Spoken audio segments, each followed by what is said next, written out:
क्योंकि बहुत सारे विश्लेषक ये कह रहे हैं और बीजेपी का भी ये कहना है, इस साउथ के नेताओं को बुलाने से बिहार में क्या फर्क पड़ेगा और अखिलेश जी के आने से क्या होगा।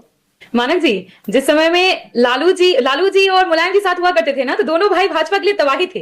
बिल्कुल उसी तरह से अखिलेश जी और तेजस्वी जी दोनों भाई हैं और भाजपा के लिए तबाही। और आप देखिए ना, कोई किसी को छोटा नहीं बना रहा है। जैसे मोदी जी बिहार आते हैं तो नीतीश जी को उनके पैरों में पड़वा देते हैं। हमने देखा था वो तस्वीर जहां मोदी जी का पैर छू रहे थे नीतीश जी, जबकि लगभग एक आयु है दोनों की। इनफैक्ट चुनाव आयोग भूत आयोग बन गया है। मैं भूत आयोग उनको बोलूंगी क्योंकि आपको पता होना चाहिए चुनाव आयोग भूतनाथ है और भाजपा उनके बंटू। सिर्फ भाजपा को नजर आता है चुनाव आयोग, बाकी को नहीं। नमस्कार दोस्तों, इस समय पूरी भाजपा अखिलेश यादव के बिहार जाकर इंडिया गठबंधन के लिए चुनाव प्रचार करने और तेजस्वी यादव के लिए चुनाव प्रचार करने को लेकर बौखलाई भी है। और इनका कहना है कि एक राज्य के लीडर से दूसरे राज्य में चुनाव प्रचार करवाकर इंडिया गठबंधन नई नौटंकी कर रही है। तो दोस्तों, आज की डिबेट इसी मुद्दे को लेकर आरजेडी की प्रवक्ता प्रियंका भारती वर्सेस भाजपा के प्रवक्ता के शर्मा के बीच होने वाली है। लेकिन दोस्तों, शर्म की बात तो ये है कि के शर्मा को डिबेट में कुछ कहना ही नहीं पड़ा, क्योंकि भाजपा के प्रवक्ता का मोर्चा तो एंकर मानव गुप्ता ने संभाल रखा था, जिसके बाद प्रियंका भारती ने भी हंसते हंसते मानव गुप्ता की बहुत अच्छे से धुलाई कर दी।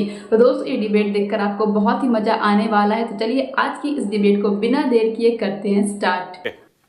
अखिलेश जी के आने से कुछ माहौल बदलेगा क्या प्रियंका बिहार का?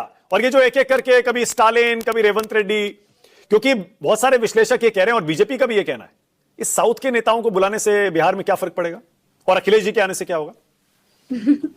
मानक जी, जिस समय में लालू जी और मुलायम जी साथ हुआ करते थे ना, तो दोनों भाई भाजपा के लिए तबाही थे।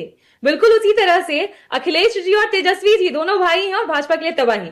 और ये तो बहुत खुशी की बात है कि सारी समाजवादी ताकतें बिहार में एकजुट हो रही हैं और साउथ से लेकर नॉर्थ तक हम एक सूत्र में सबको पिरो रहे हैं। यही तो है इंडिया, यही तो है इंडिया की खूबसूरती। और साथ ही साथ सब लोग जब यहाँ मजबूती से आ रहे हैं, आप देखिए ना, कोई किसी को छोटा नहीं बना रहा है। जैसे मोदी जी बिहार आते हैं तो नीतीश जी को उनके पैरों में पड़वा देते हैं। हमने देखा था वो तस्वीर जहां मोदी जी का पैर छू रहे थे नीतीश जी, जबकि लगभग एक आयु है दोनों की। इनफैक्ट और वहीं दूसरी तरफ जब बिहार में हमारे इंडिया अलायंस के लीडर्स हैं, गले मिल रहे एक दूसरे से। हाँ, एक और बात क्लैरिटी के साथ कहना चाहूंगी, ये जो गला मिलना है ना मानक जी, जबरन वाला नहीं है। जो विदेशों में जब मोदी जी यात्रा करते तो आप देखते होंगे जबरदस्ती मिल लेते हैं, वो वाला नहीं है। प्रेम वाला है, सद्भाव वाला है और एसआईआर के खिलाफ है। एसआईआर मतलब एसआईआर की जो प्रक्रिया, जिसपे हमें ट्रस्ट बिल्कुल भी नहीं है और सुप्रीम कोर्ट को भी ट्रस्ट नहीं है, क्योंकि चुनाव आयोग का भूत आयोग बन गया है। मैं भूत आयोग उनको बोलूंगी क्योंकि आपको पता होना चाहिए चुनाव आयोग भूतनाथ है और भाजपा उनके बंटू। सिर्फ भाजपा को नजर आता है चुनाव आयोग, बाकी को नहीं। इसलिए कह रही हूं, चुनाव आयोग हमको कहा, बिहारी 8 करोड़ वोटर को कहा दस्तावेज विद इन 30 डेज। और उन्होंने क्या किया, उनसे जब आरटीआई लगा करके मांगी गई कि आपने भी तो कुछ पत्राचार किया होगा। अच्छा, अखिलेश जी की पार्टी को कुछ सीटें देंगे क्या? इंडिया गठबंधन आ रहा है पूरा बिहार में, वो तो हो सकता है मांगे कुछ सीटें, देंगे कुछ सीटें। मुझे देखिए, जहां तक मेरी खबर है मानक जी कि अखिलेश जी तेजस्वी जी को मजबूत करने आ रहे हैं। उन्होंने कहा है कि अवध से ये उन्होंने साफ किया है, मगध से तेजस्वी जी साफ करेंगे इन्हें। तो सफाई अभियान हमारे भी शुरू हुआ है। भाजपा ही सिर्फ शुद्धिकरण थोड़ी करवाती है, हम भी तो बिहार का शुद्धिकरण करेंगे, इनका बिहार से पलायन करवा के।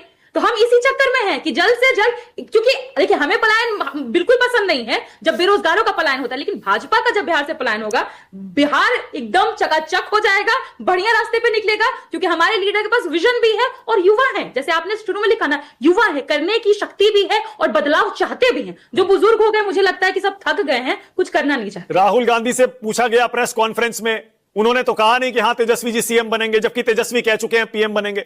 इंडिया गठबंधन में ये मत कहिए सब ठीक ठाक है, सब बहुत बढ़िया चल रहा है, अभी चीजें कुछ फाइनलाइज होनी बाकी है ना, मान लीजिए इस बात को। आपने राहुल जी के वो वक्तव्य को नहीं सुना जहां वो कह रहे थे कि अगर 2020 में वोटों की चोरी नहीं हुई होती तो तेजस्वी जी मुख्यमंत्री बन गए होते। और दूसरी बात, मुख्यमंत्री जनता चुनती है और बिहार में तो अब तेजस्वी जी खुद भी कह देंगे मुझे मुख्यमंत्री नहीं बनना, जनता जबरन बनाएगी, क्योंकि उन्होंने 17 महीने के कार्यकाल को देखा है। एक निष्क्रिय मुख्यमंत्री है और दूसरी तरफ एक डिप्टी सीएम, जो डिप्टी सीएम रहते हैं नौकरी भी देते हैं, आर्थिक न्याय सामाजिक न्याय दोनों करते हैं, एक का सर्वे करवा करके और नौकरियां बांट करके। तो बिहार तो अपना मुख्यमंत्री चुन चुका है, बिहार अपना ध्रुव तारा चुन चुका है जो उनको सही दिशा दिखाएगा। हमारे बिहारी में कहते हैं ना, भुरुको तारा, भोर का तारा, जो सही दिशा दिखाता है। प्रियंका सुनिए, आप यात्रा निकाल रही हैं, देखिए ठीक है, लेकिन जमीन पर बीजेपी जेडीयू का प्रचार भी जबरदस्त चल रहा है, उसका शोर नहीं हो रहा। नीतीश जी ने देखिए 10,000 रुपए देने का ऐलान कर दिया।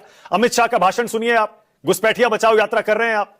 यानी अमित शाह जी जानते हैं मानिक जी क्या कर रहे हैं? भाजपाई घुसपैठिया बिहार में घुसाओ यात्रा। ये कर रहे हैं, क्योंकि अभी तक हमें इस बात का जवाब चुनाव आयोग ने नहीं दिया है कि भाजपा के जो महामंत्री बनाए गए प्रदेश के भीखू भाई दलसानिया वो हमारे वोटर कैसे बन गए। इसीलिए हम कह रहे हैं भाजपा अपना घुसपैठिया घुसा रही है बिहार में, उनको वोटर बना रही है, जो जेन्युइन वोटर्स है उनका नाम हटा रही है, उड़ा रही है, ये भाजपा कर रही है। हम तो चाह रहे हैं कि वोटर लिस्ट पूरी तरीके से साफ हो, इसीलिए हम चाहते हैं कि किसी तरह कोई ट्रस्ट डेफिसिट ना रहे। हमारा पूरा फोकस वही है, भले ये किसी तरह घुसवाएंगे लेकिन हम सबका नाम हटवाएंगे, आप देखिएगा। बहुत बढ़िया। चलिए, कम से कम आपने एसआईआर की प्रक्रिया में अपना भरोसा तो जताया। तेजस्वी यादव ने वीडियो जारी कर दिया कि भैया वो क्लेम्स एंड ऑब्जेक्शंस में आप हमारे कार्यकर्ता भी जुड़े, नाम कटवाएं, जुड़वाएं, इसको सही करवाएं। फिर सुप्रीम कोर्ट भी आप पहुंच गए कि 1 हफ्ते की डेडलाइन क्लेम्स ऑब्जेक्शंस की बढ़ा दीजिए। आपने स्वीकार कर लिया क्या आखिरकार सुप्रीम कोर्ट के आदेशों के बाद एसआईआर की प्रक्रिया को? मानक जी, सुप्रीम कोर्ट जब हमारे पक्ष में सारे आदेश दिए हैं, मतलब कहते हैं ना हमारी तरफ की नकेल कस देना, भाजपा को नकेल कसा गया है, चुनाव आयोग को भी सुप्रीम कोर्ट ने किया है। तो जिन्होंने कहा था कि हम किनके नाम क्यों काटे, हम बताएंगे नहीं, हम आधार कार्ड अपनाएंगे नहीं, सुप्रीम कोर्ट ने कहा आपको सारी चीजें करनी होंगी। और हमने जनता के हित के लिए यह कहा कि आपको समय बढ़ाना होगा, और हम एसआईआर के खिलाफ कभी नहीं थे। हम उस प्रक्रिया में जो उलझने आ रही थी, जो समस्याएं पैदा की जा रही थी, हम उसके खिलाफ थे। ठीक है, ओके। और 10,000 रुपए पे आपका रिएक्शन क्या है? 10,000 रुपए हर परिवार की महिला के अकाउंट में चले जाएंगे सितंबर में। देखिए मानक जी, हमारा तो है कि माई बहन मान योजना के तहत हर महिला को 2,500 रुपए मंथली मिलना चाहिए, क्योंकि वो महिला का अधिकार है। 10,000 में कौन सा बिजनेस खड़ा हो जाता है, मुझे बताए तो नीतीश कुमार जी। थोड़ा बाहर निकले, जनता के बीच आए, महिलाओं के 6 महीने बाद 2 लाख और देंगे बोल रहे हैं, क्योंकि माई बहन मान योजना पर भरोसा है। 6 महीने बाद 2 लाख और देंगे।